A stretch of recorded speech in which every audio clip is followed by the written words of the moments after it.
Hi there, everybody. Thank you so much for joining us today. My name's Lauren. I will be your moderator for this webinar over the next hour and 15 minutes. For those of you who don't know me, I am a Climate Ambition Coordinator with Climate Action Network Canada, based out of what is commonly referred to as Ottawa in Algonquin-Anishinaabe territory.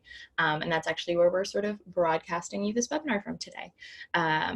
And I think the fact that we are on traditional territory is something that's incredibly important for us to keep in mind always, but especially given what's been happening the last few weeks with the violence that's being perpetrated on Wet'suwet'en people and now newly with the Tyendinaga Mohawk. So yeah, just something for us to bear in mind as we go through this today's webinar and learn about all the amazing work that folks have been doing to sort of bring about climate justice on the land that we occupy. So yeah, thank you so much for joining us today. We have three fantastic presenters with us. The first will be David Erb, who's the Executive Director of Protect Our Winters.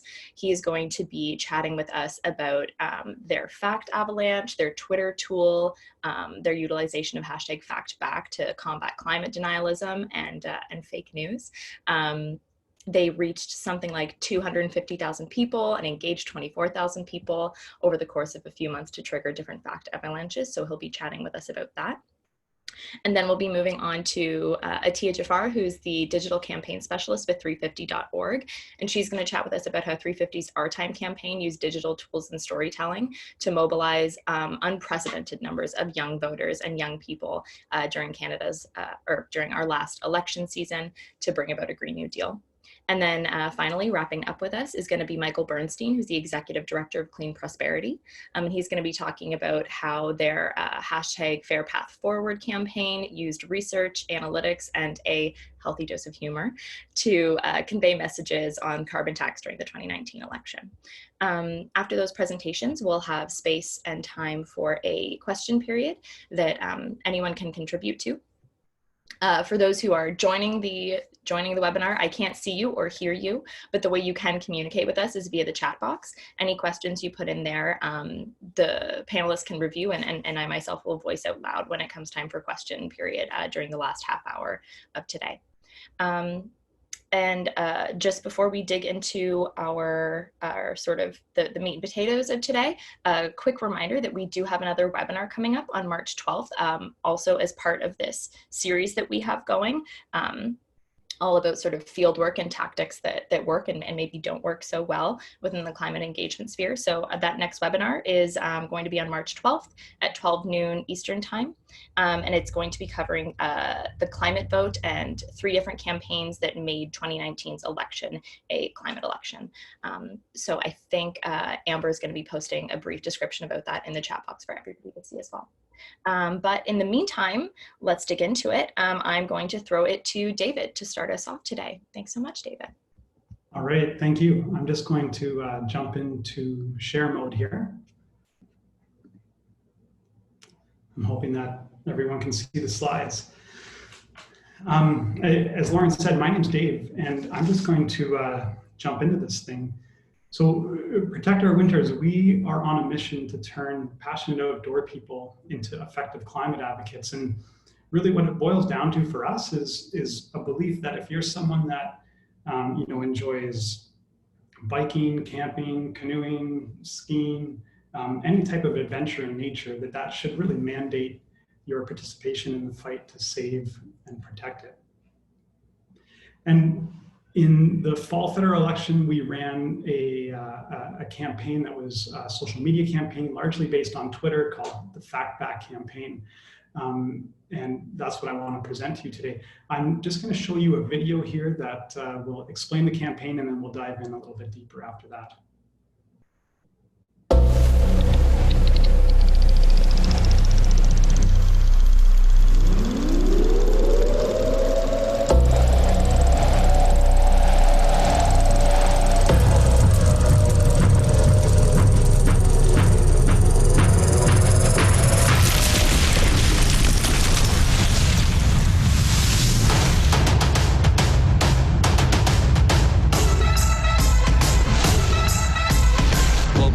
Is not a problem.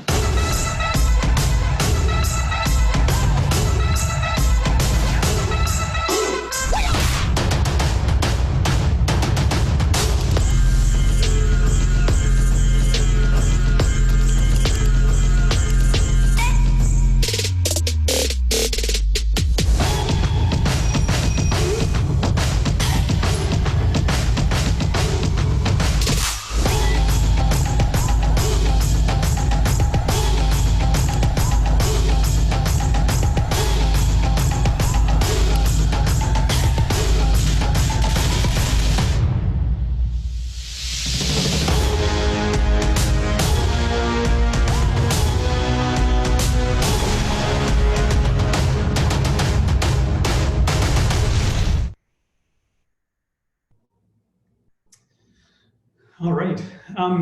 So behind that campaign, there were a number of things, and I'll get into them, but I just wanted to point out right from the start a couple of the big things that made this possible. One was strong support from our partners. So we had support from outdoor brands like MEC and Arc'teryx and Patagonia. We had the University of Waterloo who were involved with some of our fact checking.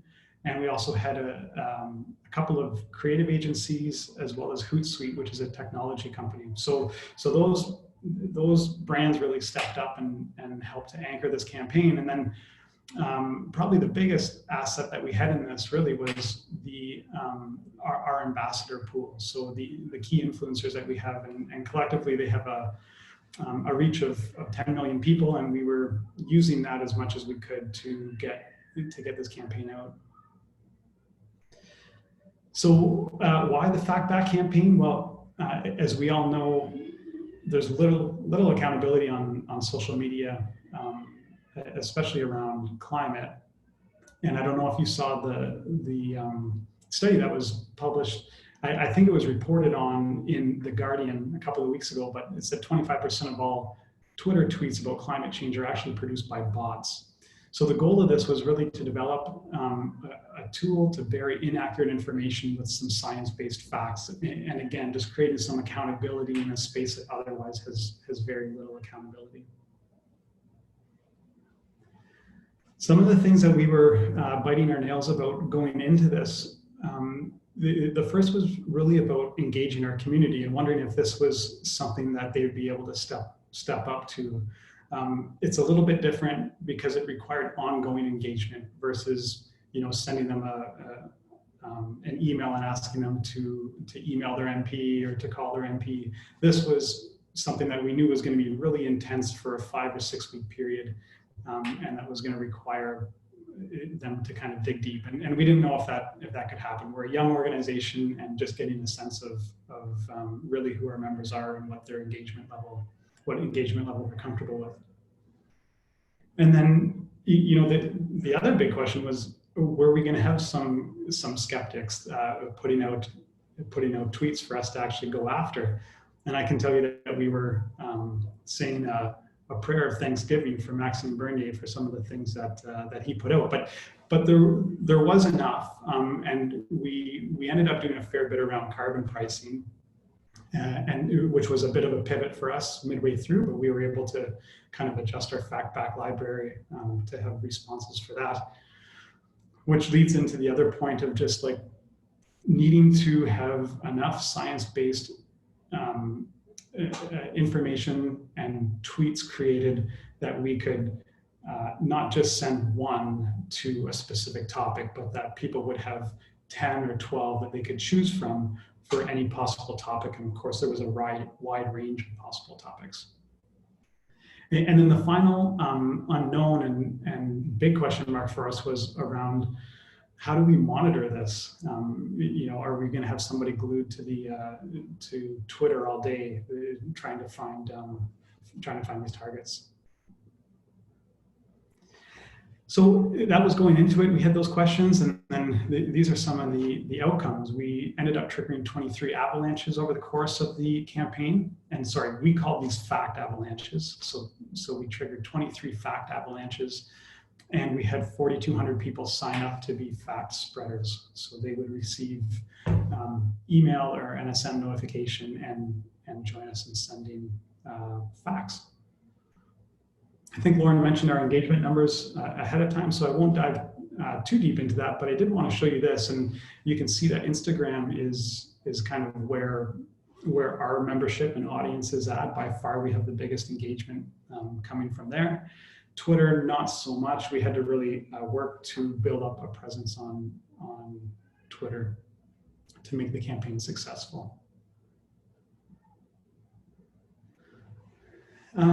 So a couple of lessons learned. One was, and this is really specific to this campaign, but we ended up creating a Slack bot or an app that would allow businesses, so not just partners, they could be any businesses, to install that on their Slack channel, and then all employees would get notification of a possible target. So it actually became a pretty fun team building exercise, and I heard some great stories, and a couple of people sent us videos of their teams doing that and talking about it during their coffee breaks. Another lesson was that initially, when we first had this ready to go, it was a pretty quiet phase in the election campaign. It was early on, and we were fairly trigger happy. So we didn't have patience, and we went after a couple of American targets. And we didn't have the best response rate, and our response rate, engagement rate really went up significantly once we started having some Canadian content that we could go after.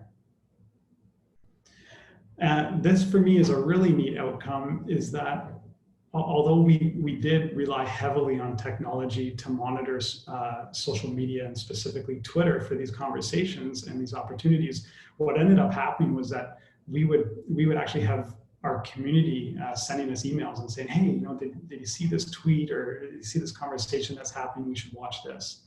And that's actually continuing to happen. So this campaign was heavily concentrated during the election campaign, but it's still a tool that we can use and deploy when the opportunity is right. And we actually did that this week. As far as advice and insights, you know, the big one for us was investing in technology. It was a bigger expense than we had anticipated, but it really made this campaign effortless for people wanting to get involved. And I think that it also really appealed to the business community that it was seamless and kind of fun and savvy. The second thing, we spent a lot of time figuring out the cadence and the language of this campaign. We had 2 creative agencies that were involved, which we were really grateful for. And we knew that we wanted something that spoke to our demographics. So we have a fairly young demographic. 18 to 39-year-olds is 73% of our 9,000 members. And each tweet ended up starting, like each tweet in response. So if this was something in response to Maxime Bernier, it would have started with, you know, at Maxime Bernier, go fact yourself. A recent study from NASA actually shows that climate change is happening. And so having something like go fact yourself, and there were a couple of other hashtags in there that we use that I think really helped to define us as an organization, and we're really consistent with who we are outside of this campaign. And the final lesson was to reach out to non-endemic allies and bring them in to the campaign. So an example for that was the North Face is a partner of ours, an ongoing partner in the work that we do. And we needed a PR agency to help us at a couple of points. And so, you know, we asked the North Face who they work with and if they would ask them to get involved. And they did, and of course they wanted to keep the North Face happy, so they kept us happy and got involved in a really big way. So that to us, that happened with several people that we didn't really expect involvement from, and was a really nice surprise. And I think just speaks to where business is at these days, the business community, and they're looking for ways of getting involved and building that into their company culture. So I think that kind of wraps up our FACTBACK campaign. Thank you for taking the time to listen to this. That was great. Thank you so much, David. And a reminder to those plugging in and listening, if you have any questions, please put them in the chat and we will sort of like review them as a group and ask them later on during our question period in a little while. So yeah, drop those in the chat and we can explore those questions that anybody might have later on.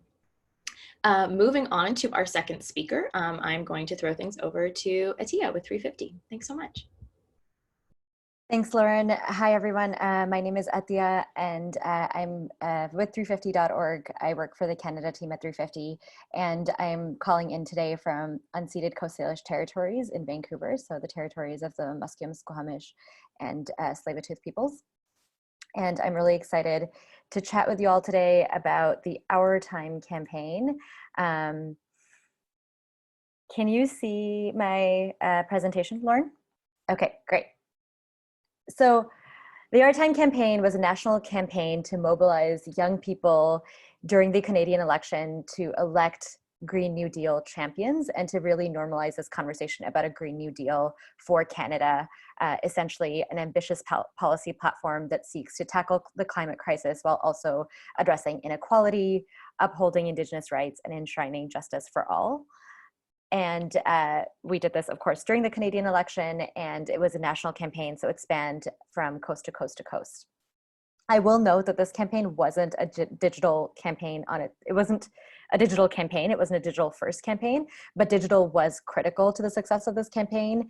And during various points in our campaign curve, we would actually focus a lot on digital tactics, especially as escalations for various points in our campaign.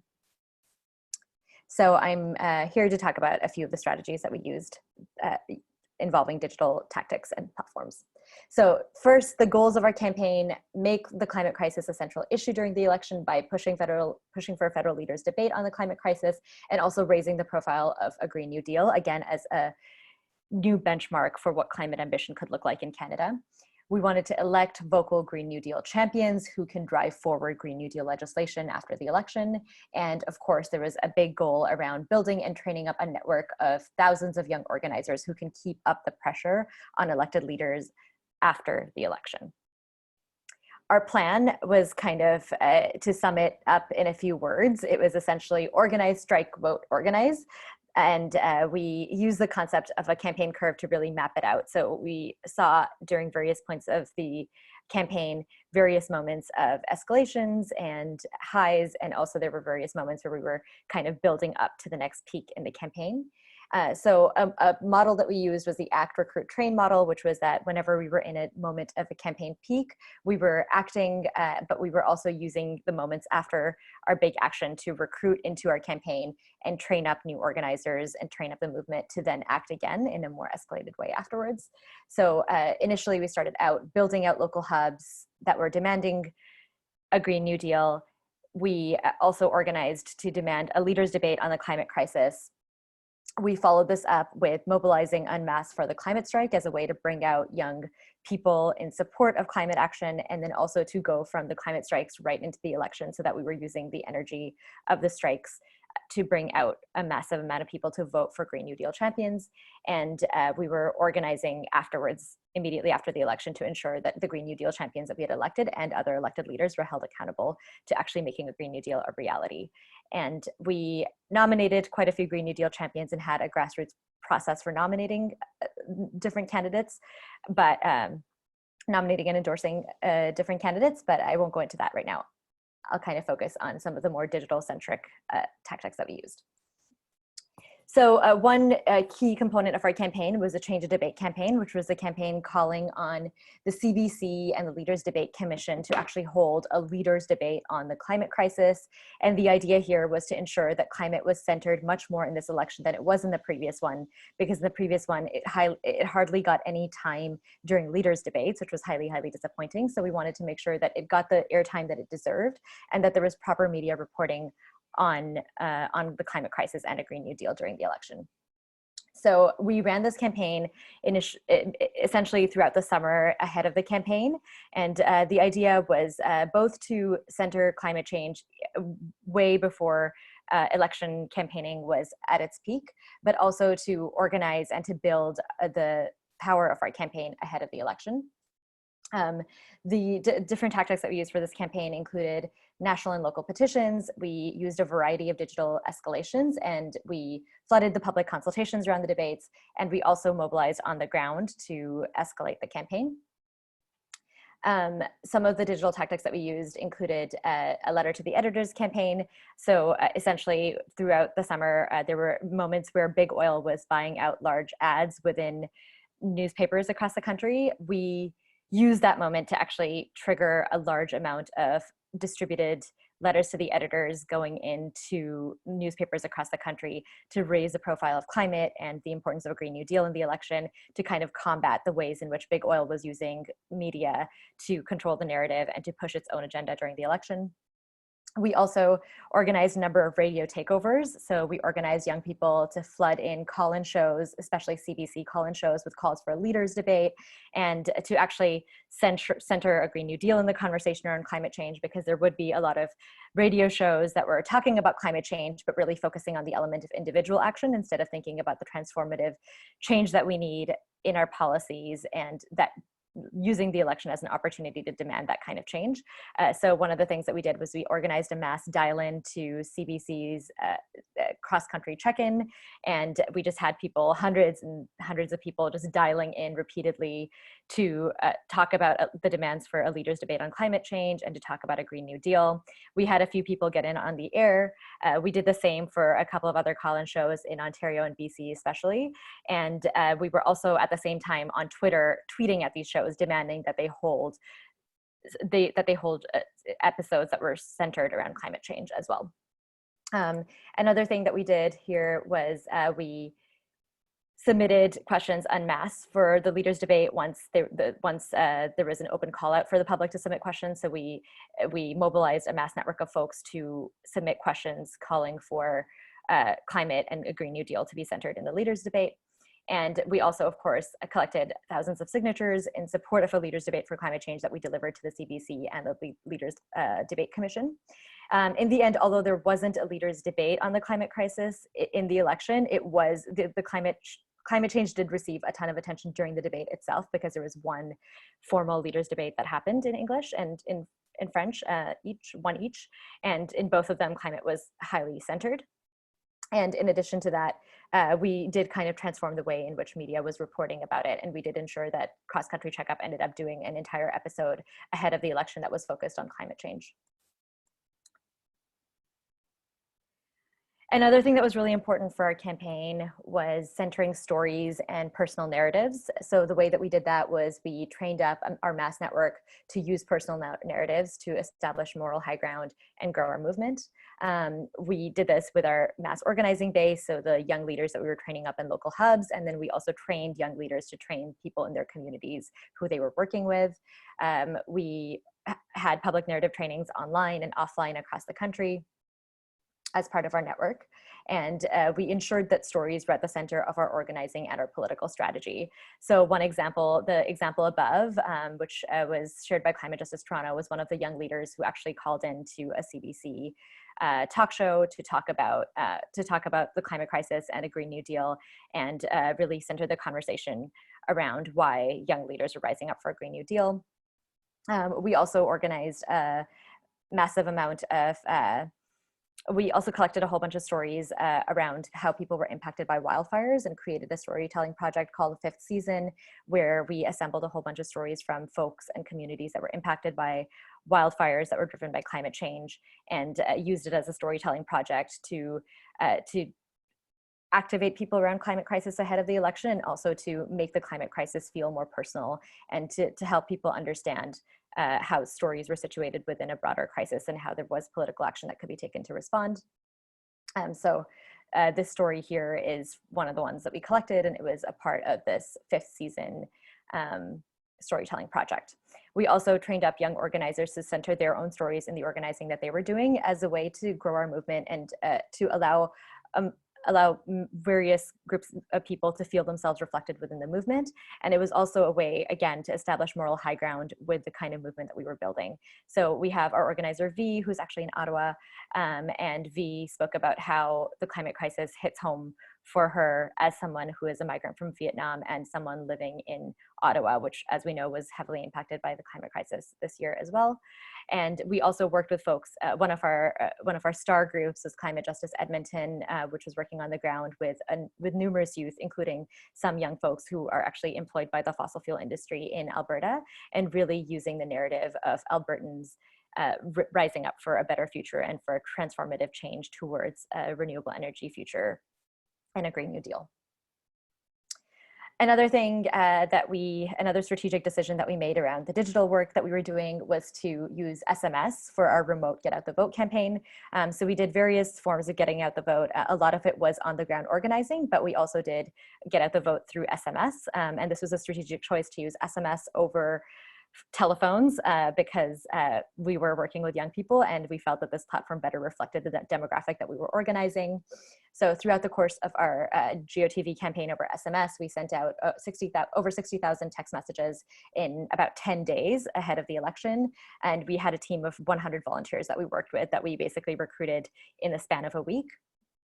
We did this in the last 2 weeks of the election.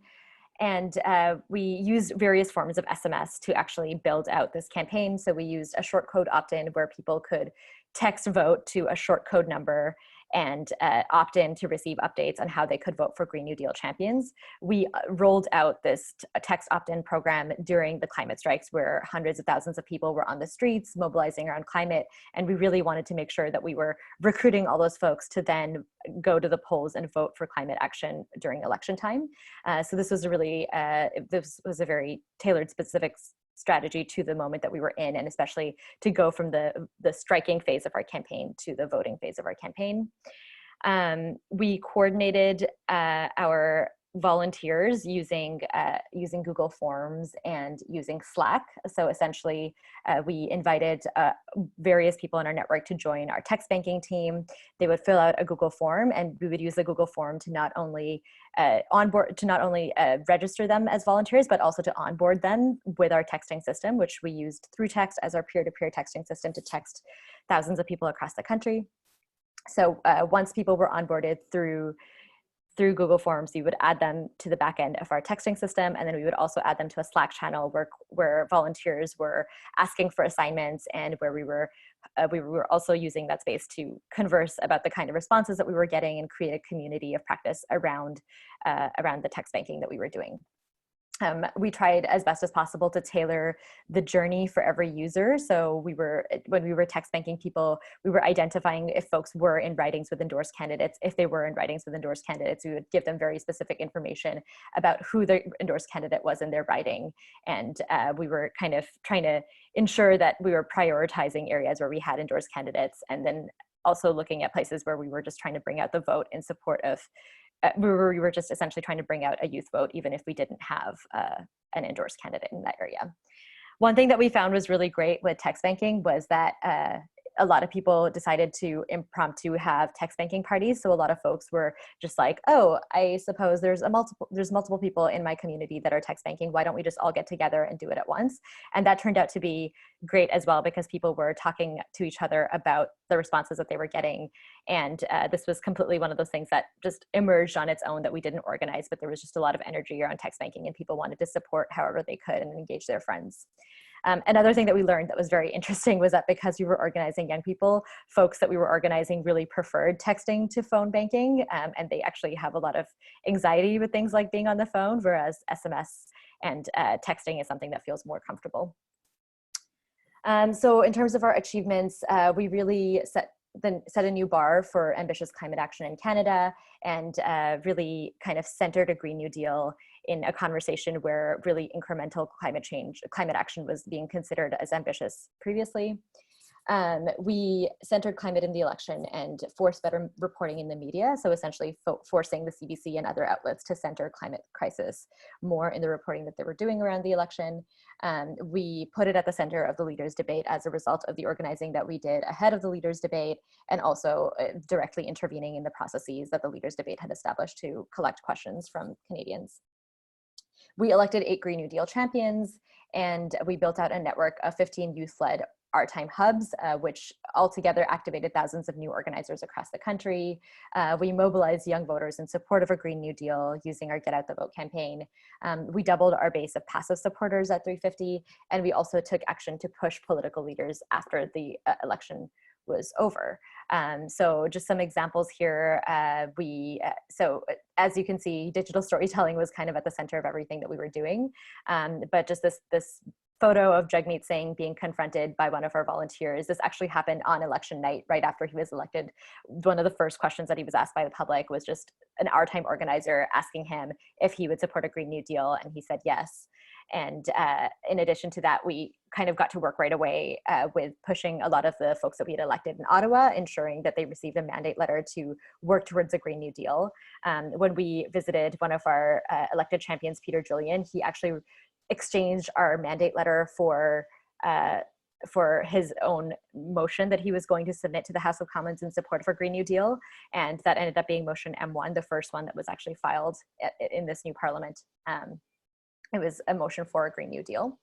And we've also since then kind of seen a lot of success with Leah Gazan, one of our elected champions, actually putting forward a bill in support of ambitious climate action and a Green New Deal just yesterday. And this headline above is an MP in Yellowknife, actually a Liberal MP, who said that he would support motion M1 for a Green New Deal. So kind of the first Liberal to support it so soon after the election. And this was as a result of organizers in our time Yellowknife pushing immediately after the election. So some of the advice that we have, digital is not a service. So sometimes we kind of see offline campaigning and digital organizing as separate and digital as a service to offline organizing. One of the most important things that we learned in our campaign is that digital actually needs to be centered within campaign strategy and also within the organizing strategy. So really thinking about digital tactics as a way to escalate pressure, really thinking about digital storytelling tools as a way to lift up the campaign and to give it more legitimacy. So really would recommend folks to think of digital at the center of their strategy and to bring digital along, to consider digital at every step in the campaign planning process. And another thing that we learned is to exercise creativity as often as possible. So we tried a variety of tactics throughout the campaign, and some of them worked, some of them didn't. But the thing is, it's really important to be nimble and not to be too attached to a particular tool or a particular tactic, because you never know how folks will respond to it. So really being nimble enough to change the plans as you go along, based on the kind of results that you're seeing, and not being afraid to kind of be out there, because there's just generally a lot of noise around election organizing, and sometimes doing things that are a little bit out there actually help us stick out of everything else that's happening.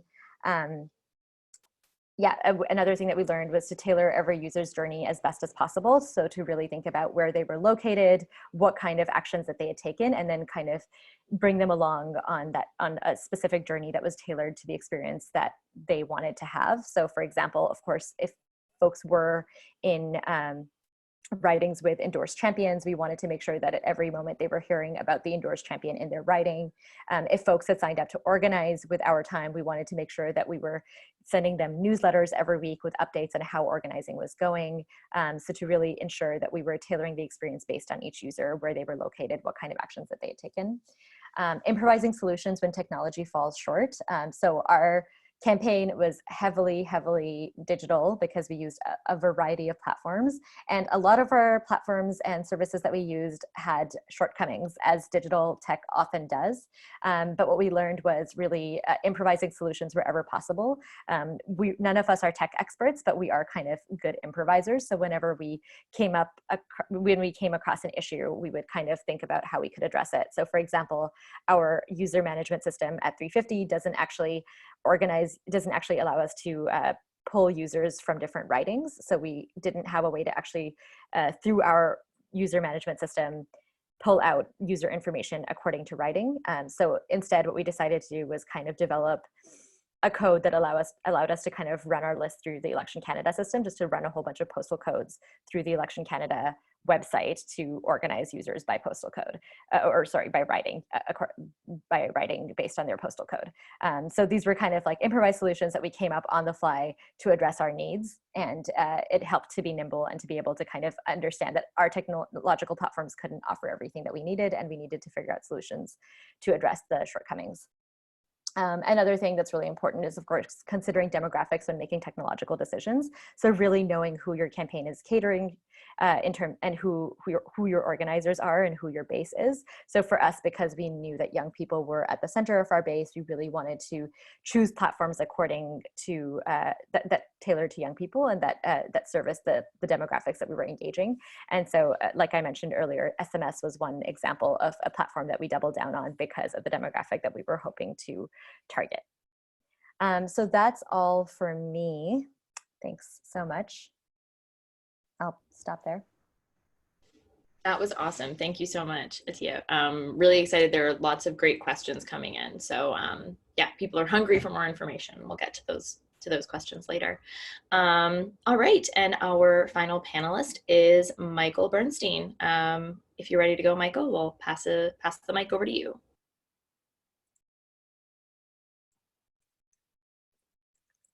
I think you're still muted.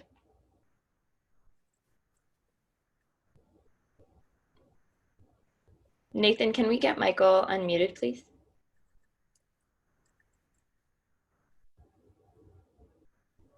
I'm working on it. Thank you. It looks like it's muted from your side, Michael. Oh, there we go. It looks like you're unmuted now. There. Hey guys, can you hear me now? Yeah, Yeah. perfect.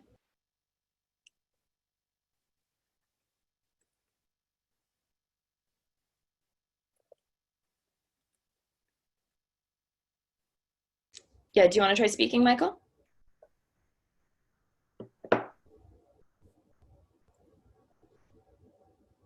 No, I can't hear you.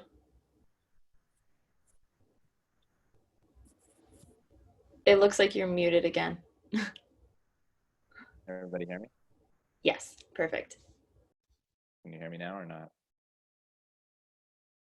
Hello? Yep, all good. You're good to keep going.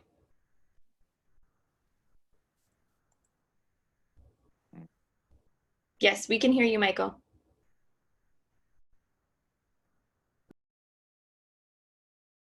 Can you hear me now? Can everybody hear me? No?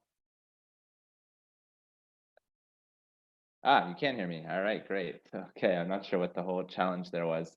But let me share I think it might be because I was sharing my computer sound for the video. So let's just see here. And can everybody see my screen now? Or yes, it looks like you can. Okay. All right, great. Well, thanks everybody. Sorry about that technical glitch. So I'm Michael Berstein. I'm the executive director of Clean Prosperity. We're an organization that works on addressing climate change in ways that are pro-growth and affordable for Canadians. And what that has meant for most of our 6-year history is we've worked largely on carbon pricing, especially at the federal level as well as provincially.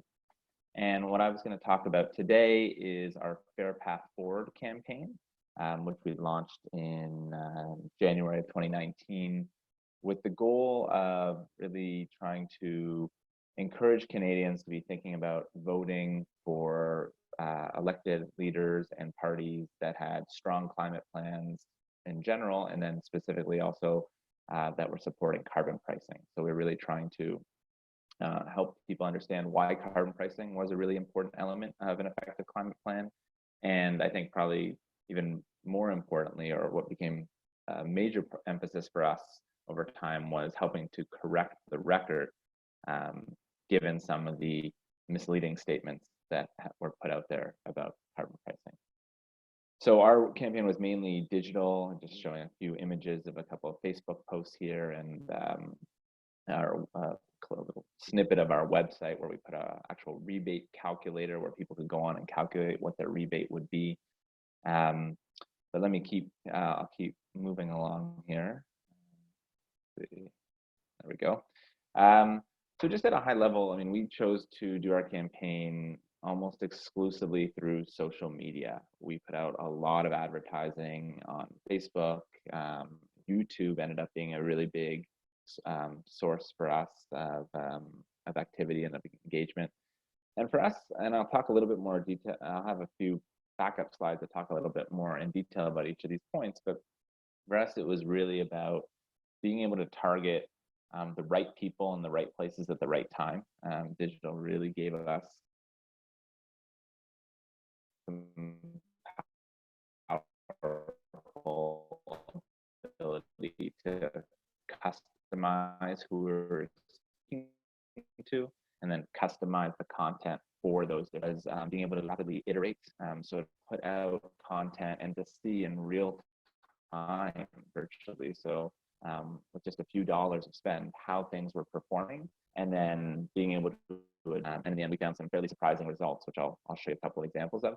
And then I think lastly, the ability to kind of move people gradually up the ladder of engagement. I mean, we found that it's really hard to get into talking about policy with people right away. I mean, Canadian people are just not thinking in that way right off the start. So being able to have a gradual conversation with them, and then being able, fourthly, to kind of leverage people from interested to being supporters to advocates. So that was some of the real power we found in the social media work. here's just a little bit of a more detailed look at the audience point. This is just one way to look at it. There's so many ways and so many more details, but I just pulled out some audience figures. This is from Facebook, but you'd have similar information on some of the other platforms just to show. So what I did here was I just picked about 50 ridings in Ontario that were said to be really important battlegrounds, a lot of them in that 905 area of Ontario. And you can see just on Facebook, just going by postal code in those areas, there's 3.5 million people on the Facebook platform in an area that has about 5 million people in it. Not, of course, not all of them are active every day, but there's still an incredible number of people to be reached there. And then you can obviously slice and dice that. So I just showed a few looks of that, whether you want to go women versus men by age group. Even on the bottom, I'm showing ideological leaning. So Facebook algorithm can pick up, and it's not perfect, but it's a decent proxy of people who tend to be either left-leaning or right-leaning. All sorts of interest and activity-based features can be used to kind of customize your audience to speak to people who you really want to be speaking to. This next slide is a visual of how we thought about the ladder of engagement and trying to progressively bring people along. So we went from just having somebody we wanted someone to just obviously read what we were putting out or watch a video, and then that would gradually our asks would be a little bit more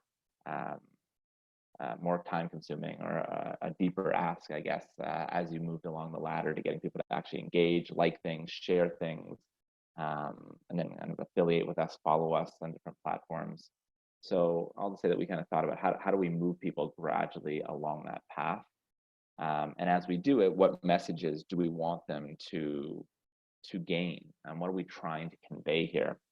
For us, ultimately, it was about 4 key messages. We knew people had to start with the concept that climate change is urgent. We have to do something right away.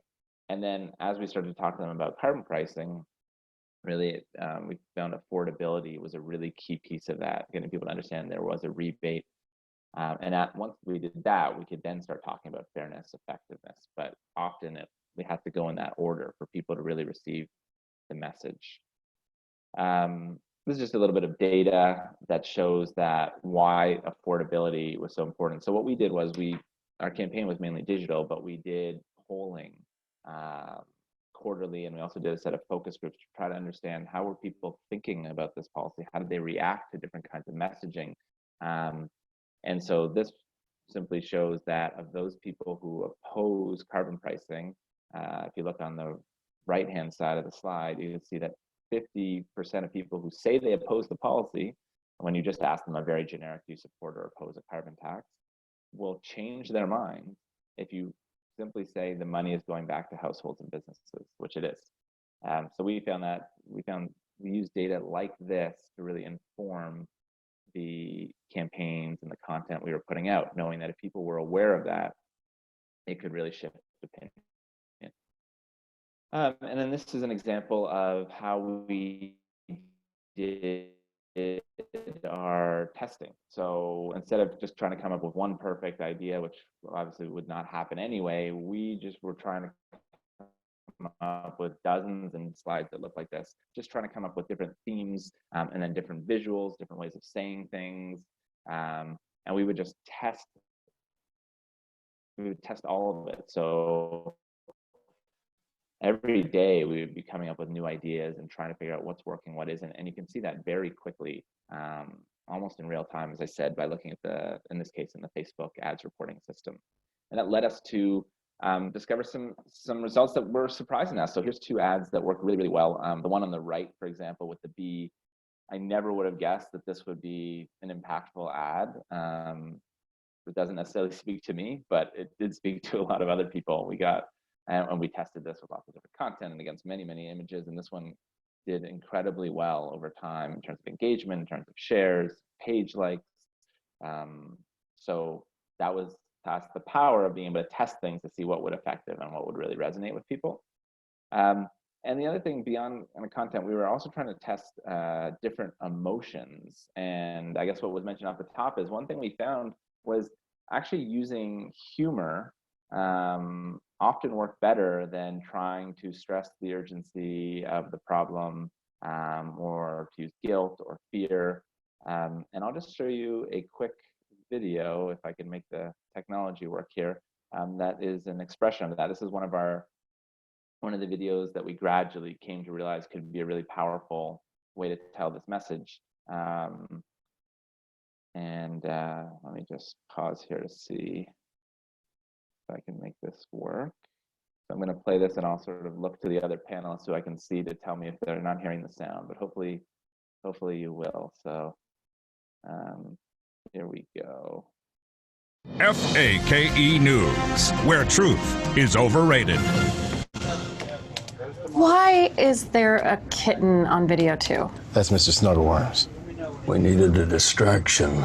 Stone is about to deliver a new fact on the carbon tax. All money from the carbon tax goes back to the people, not the government? Here it comes. Tonight on FAKE News, a study on the carbon tax reveals all funds collected will be reinvested into households, hospitals, schools, and small business. What did you hear? Nothing but snuggly, wormy feels. I love journalism. Fact. All carbon tax proceeds are invested back to families and businesses. Learn more at fairpathforward.ca. Okay, so hopefully you could hear that.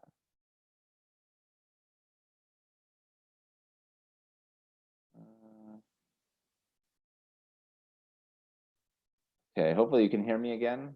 Yeah, I'm seeing nods. Okay, that's good. So that was an example of an ad we ran largely on YouTube. Let's try to get my deck back as I explain that. And we found the engagement levels were really, really high on that. So we were getting about 30% of people actually watching that all the way through when we would show it on YouTube. And in the end, just seeing if I can maximize my screen here again, but we were able to show that, you can see some of the numbers here, like 4 million times on YouTube, and had 600,000 people watch it. I mean, we invested a lot of resources in it. So that was the kind of ad that ended up working really well for us, and a lot of it was about that iterative approach. So this is in the end, some of the results we achieved. We were able to reach over 4 million people. More importantly than that, we had 2.6 million people in these key ridings that we were focused on in the suburban area of Ontario watch one of the videos we put out, such as the one I just showed. And so, yeah, we were quite happy with it. And what we were ultimately trying to do, because of that polling data I showed earlier, was try to increase knowledge of the rebate, because we believe that would lead to support for the policy. So this is just one simple chart that shows that we think we're successful at doing that. We did some polling. As I mentioned, we were doing polling fairly regularly, but we did one, I think this was one just before the election. And what it shows is in the ridings where we put up the ads, we got a 10 percentage point increase in knowledge. And so we were quite happy with that. So yeah, I think that's really those are my slides and what I wanted to share. So I'll leave it there. That was great. Thank you so much, Michael.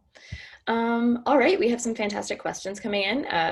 Attendees can continue to put questions in the chat or down below using the Q&A function in the toolbar. But first off, I have a question that I've pulled from the chat, and it's something for kind of everybody. We had one attendee ask, in the vein of theory of change, what were some of the assumptions that your strategies were based on? And something sort of specific I was thinking of based off of this was, again, a question for everybody, but within the 350 context, how did you sort of, what were the strategies and digital tools you utilized this time around that you might not have utilized had you not been targeting specifically youth and young people?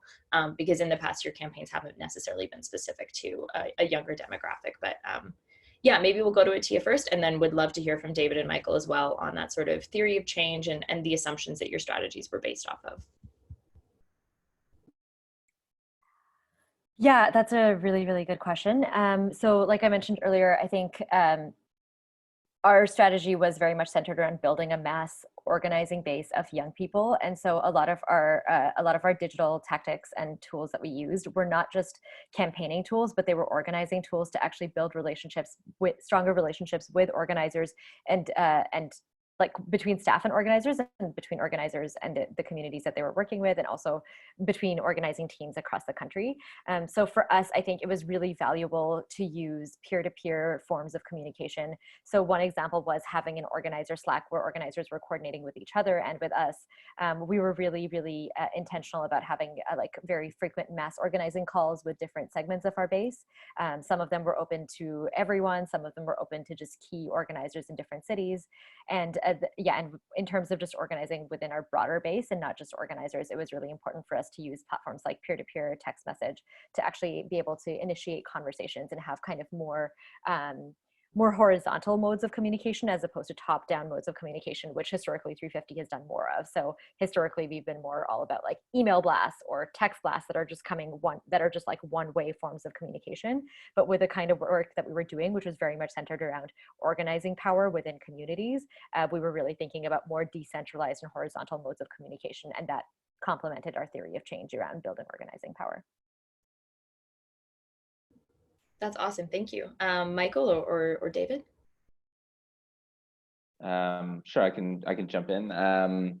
So theory of change. Yeah, I think for us, some of the things that factored into our decision, our thought was that in the election, there was going to be this issue was going to be a very hotly contested issue, and people didn't really understand the facts of how this policy worked, and therefore it was easy for opponents of it to frame it the way they wanted. We saw in polling, as I mentioned in focus groups, that with some basic facts, people would change their views. So we felt really strongly that we could change people's minds by getting the facts. I think the other piece that influenced us was we knew with our resources we couldn't reach everyone, so we really had to make trade-offs. And because the policy was only active in some specific provinces, given the nature of how the backstop works, and because we could marry that with where we felt there were actually battleground ridings where the future of the policy would actually be at stake, we could kind of match that to really focus in on places where we believed the message would have the most impact. So I think that's I'm sure there was a bunch of other things too, but I'll leave it there for now. Yeah, our theory of change was more along the lines of a theory of accountability, I guess, that that we knew probably in the long run that we weren't going to win a lot of people over on Twitter, but we also didn't want them to own the conversation exclusively. And so so we went into that space again with zero audience and zero following, and really zero budget for for any promotion on it. And so yeah, for us, like the tools were really kind of the one slide showed it, but our audience is so focused on Instagram, and just trying to get people to make that transition from Instagram over to or email over onto Twitter was significant for us, and what we ended up spending a fair bit of time and energy on, and was critical to what we did. Awesome, thank you so much. Okay, so pulling from another question from the chat box, it was initially aimed at David, but I would like to open it up to everybody. So the question specifically was, David, can you tell us more about the tech that POW invested in for the campaign? How was it chosen? How did it perform? Advantages and disadvantages? And yeah, I know everybody sort of touched a bit on the tech, but maybe tell us like specifically the platforms you use, specifically the companies or partnerships you might have had in terms of tech. And I guess I'm also really curious to see, in terms of what worked well and what didn't work well, what would you recommend to groups with potentially lower with lower or limited budgets, because some of this tech, as was stated, can be really expensive. What are the tools that like really do have to be invested in, or what are the tools that can kind of be makeshift used, I guess, or sort of, what are ways that people can be clever, and what are ways that people have to really, really invest in a specific tool? I guess maybe starting with David, and then we'll go back. Sure. Yeah. So you're right. Like software tools were absolutely critical. I guess one was Hootsuite. So Hootsuite, as you probably all know, is a social media tool that allows you to post on multiple channels. So one message that you craft within Hootsuite can get put out on Twitter and Facebook and Instagram. And LinkedIn and so on. And we use that to queue up messages for our ambassadors. So our group of ambassadors, the 20 or 30 people that were involved, we were able to push content right to their phone. That they had the Hootsuite Amplify app, and they could just open it up and see that there was something there. They could tweak it if they wanted to, and then push it out. So that was really significant for us to have that, and we still have it, which is great, and deploy it periodically. The other one, this one is actually a little bit spooky, kind of when you get into it and see what it can do. But it's what we use to monitor conversations, and the software is called TalkWalker, and really you can filter down who you want to.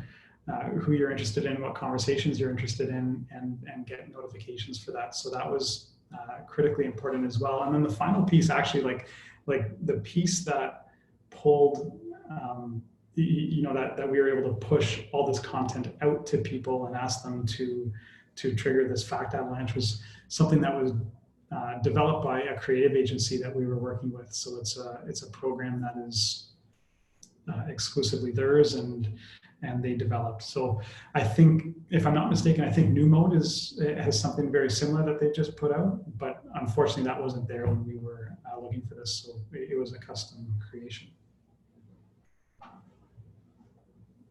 Thank you. Maybe going to Michael and then Atiya. Sure. So we actually didn't really have to invest in much tech, I don't think. We leveraged just the existing platforms, Facebook, YouTube, which was through Google Ads.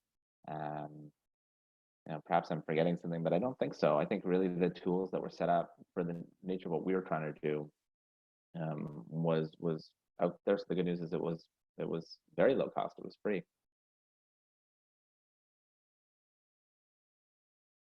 Quick and easy, quite simple. All right, and Atiya.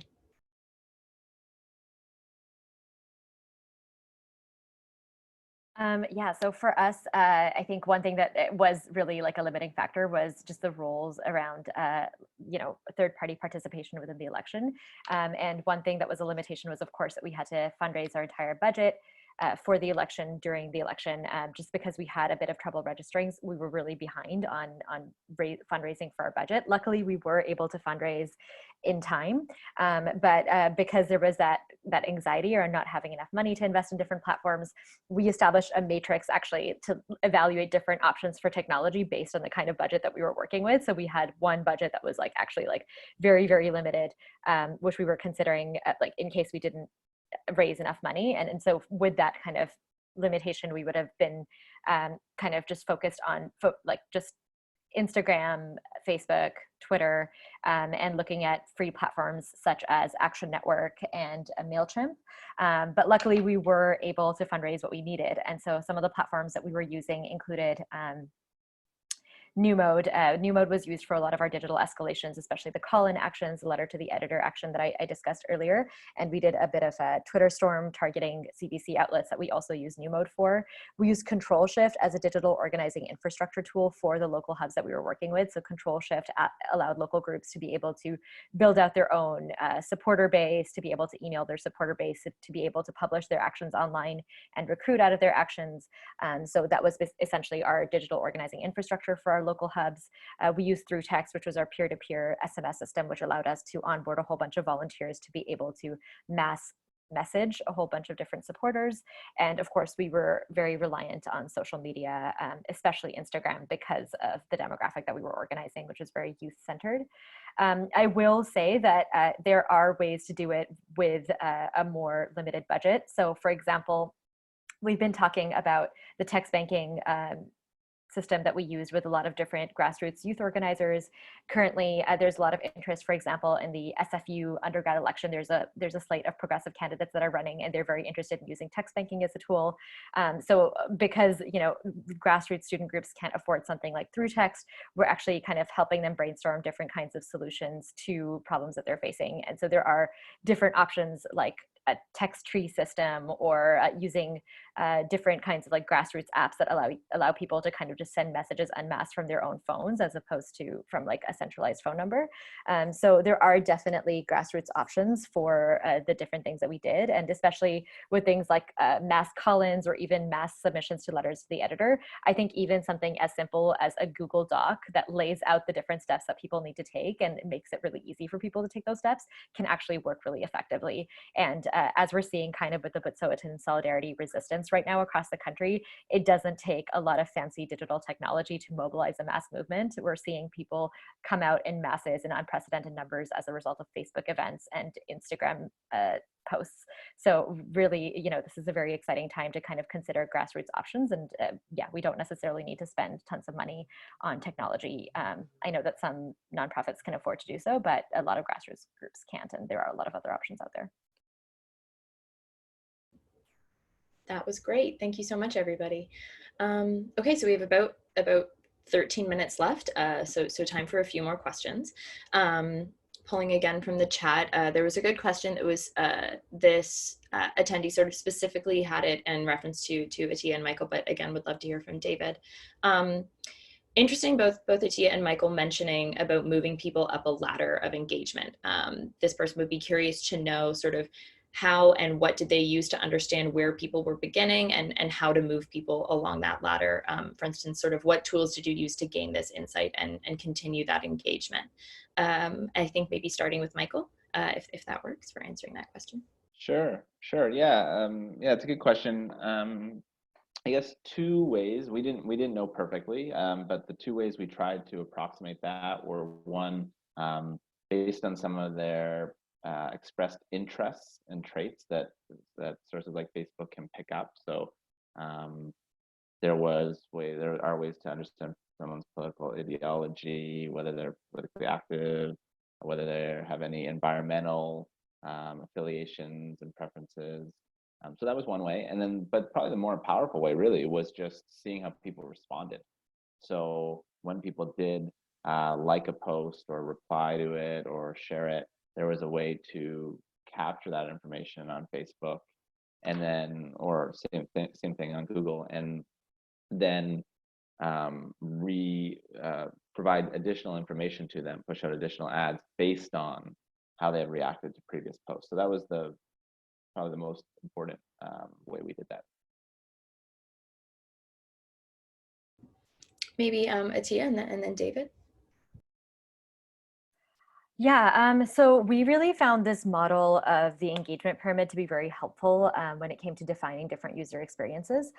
So we had a 7-person staff team for 350 Canada, and each one of us was responsible for a different grouping of people's experience. So really having one person that was just thinking about the experience of one set of folks was really, really helpful.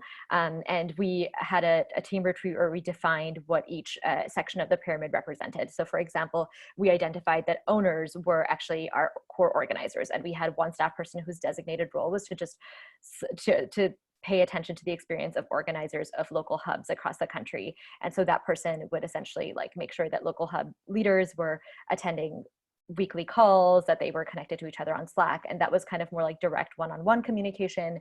And then we defined contributors as people that were organizing on the ground and weren't necessarily leading local hubs in their community. So with that, we kind of understood that, yes, their experience would be in a lot of ways defined by the local hub leaders in their community, but also we wanted to make sure that that broader base of organizers was connected to each other in a way as well. So one thing that we came up with was just having a newsletter for them, where every week we would send them a newsletter, let them know about what organizers across the country were doing, and we would let them know what the major action for that week was. And that actually was really helpful. A lot of our hub leaders said that that was really helpful for them because they weren't always able to update their organizers on everything that was happening across the country. So we kind of took that as our responsibility to engage local organizers in the national campaign. And of course, we had someone that was like fully responsible for the donor experience. So just having that kind of like designated attention to different bases of people was very, very important. And we tried not to overly segment people. It was mostly just thinking about organizers, broader base of supporters, social media followers, and kind of just segmenting folks that way, not making it too complicated, but making sure that we were attentive to the most engaged supporters that were at the top of the pyramid. That's great. And David. Yeah.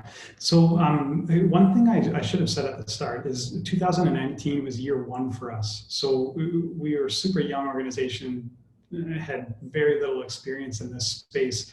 And so we actually, instead of an engagement ladder, and it's essentially the same thing, is we use an engagement funnel concept. And so for us, like a primary purpose of this campaign was actually just to get people into the funnel, and so new members build our lists and get them in at the widest point of the funnel, and then worry about kind of other ways of engaging them as we go a little deeper. But I mean, as far as the people that signed up for this campaign goes, we did send them periodic updates of how many avalanches we were able to trigger and how many people were a part of it, who the targets were, and then if we had any big wins. Like there was one, and I'm struggling to remember exactly what the content was, but it was by Maxime Bernier, and he pulled it down within an hour of the fact avalanche being triggered. So that's kind of how we went about it. Cool. That's the first time I've ever heard about an engagement funnel as opposed to a ladder. So fun new terminology being thrown around today. Okay. Probably one of the last questions we'll have time for today, maybe one more after this. Again, a question from the chat, and it was specifically asked to Atiya about the Green New Deal, but I'm sort of curious about it with everybody's campaigns, because this was specifically, did the Green New Deal question confuse climate action? And that's sort of that larger, broader question, like climate demand, honing in specifically on the Green New Deal. Was that confusing at all for people? Was it too much for the average person to grasp within an era of sort of crisis? And I think sort of my question that comes out of that is, how do we use digital platforms to convey complicated concepts when oftentimes those platforms, whether it be Twitter or Instagram, kind of focus on sound bites and maybe a single image? And do these sort of, what challenges or maybe benefits do using these platforms present when we're trying to convey complicated concepts, or just more fleshed out concepts like a Green New Deal to the average person? And again, I think that's a question that can kind of apply to everybody's campaign, because we were looking at sort of like busting fake news or explaining kind of complicated concepts like a carbon budget as well, or sorry, not a carbon budget, carbon pricing. So yeah, so if we can maybe start with Atiya, and then we'll go to David and then Michael for that question of yeah, how do we use these platforms to explain complicated concepts to an everyday audience? Yeah, I would definitely agree. I think it is really tough because we do live in an era where we are constantly inundated with information, and there's a lot of pressure to make it as short as possible, like the sound bites that you mentioned, Lauren. So that was definitely a challenge to kind of strike that balance between using social media and also being able to convey really complex concepts, because the Green New Deal did have a lot of layers to it. It wasn't just like it wasn't as easy to summarize as some of the pipeline fights that we had worked on earlier. There were a lot of different components to it. So some of the things that we found were really helpful for us were to be able to break down the Green New Deal into 4 central pillars. So, you know, to break it down into justice for all, dignity and rights and Indigenous rights. So it was dignity and justice for all, upholding Indigenous rights, good jobs for everyone, and the transition to 100% renewable energy economy. So we were able to basically center those 4 pillars. We had images and kind of like icons that we had developed for these 4 pillars. So we really tried to lift up the imagery and key messages behind each pillar. And in addition to that, we were also thinking about how we didn't necessarily just have to stick to the sound bites, and we didn't just necessarily have to stick to a tweet for every pillar. We did actually produce quite a bit of deeper level content. So we focused on blogs. A lot of those blogs were published by our time leaders. There were quite a few opinion pieces published. We used videos as an opportunity to share stories. So the idea was really to embed each pillar within a personal narrative. And that's really what we tried to lift up, was just like a broader kind of story about how these things were connected to each other. So we did kind of have like the shorter version, the key points that we wanted to get across on social media, but we also wanted to take people who were observing us on social media to becoming to a place where they were more engaged and understanding of the pillars that we were promoting. And we were using blogs as a way to do that. We were using videos as a way to do that. We had webinars that were quite frequently popping up every week. And we would particularly pay attention to have a webinar after a big mobilization or after a big campaign peak, so that people who had engaged in the campaign, perhaps in a more shallow way or perhaps in a more surface level way, had an opportunity to engage more deeply by joining a deeper level conversation. That's fantastic. Thanks so much. Maybe Michael and then David. Sure. So yeah, it's definitely difficult. I would say a couple of things would be, that's one of the reasons we thought about how do we sequence a conversation with people and start somewhere simpler and move towards more sophisticated discussions. We also found that video was a really critical tool for us. So we started with fewer videos and more static imagery, but the ability to actually talk to someone or even scroll words across a page for 15 seconds was much more impactful than just traditional posts or infographics. And lastly, I think it was just critical for us to be realistic about what we could actually convey on these platforms and what we couldn't. So we certainly couldn't make anyone an expert in a policy, but if we could really key on what is either the feeling or like the one really short fact that we want people to come away with. So the feeling might just be like, I just feel good about that policy. Like I laughed at that video, it makes sense to me. Or it might be simply like, you know, this is affordable, or like, this isn't scary. You know, like really, really simple thoughts. Then that's what we felt we could achieve, and we tried to stay to that core focus. Thank you. And David? Yeah, Michael, that's a really good point about like being realistic about what you can actually do. And we actually stayed clear of the Green New Deal. Like our audience is, it's close to 90% of them are not part of any other environmental group or organization. So they're fairly new to this space. And the Green New Deal, as we all know, can be complicated. And so, you know, we found that we had the most engagement on the simplest things. Like we simultaneously to this campaign, we had a really generic get out the vote campaign for outdoor people. And we did the climate report card that was literally just a one clip Instagram post. And that's it. And that probably had the most engagement of anything we did over the time, and was just really tailored to them. So to our audience, I think that was the most effective. Awesome. Well, we're just about done. We only have 1 minute left. So I guess the last sort of question, and I'll just open this up to anybody who has thoughts on it. Sort of what patterns do you see that have sort of arisen over the last hour and 15 minutes we've had together? What are some of the correlations that you might see between sort of the campaigns as we've discussed them the last little bit? I guess maybe like a high level point that you'd want people to walk away with today. I could start. I would say keep it simple, think about an ongoing conversation and make it two-way if you can, bidirectional.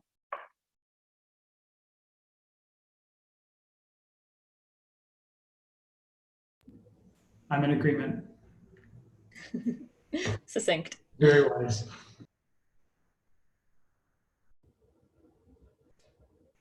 Yeah, I think I would agree with what's been said. And I think there's also just a lot of people that are thirsty for action and who feel the urgency of the crisis that's before us, and they really want to do something. So I think being able to offer someone simple steps to be able to take action and making it really clear for them how they can engage and what their role can be, and helping them feel reflected in the movement is really essential. And it pays off, because there's a lot of people out there who are just waiting to be asked to do something.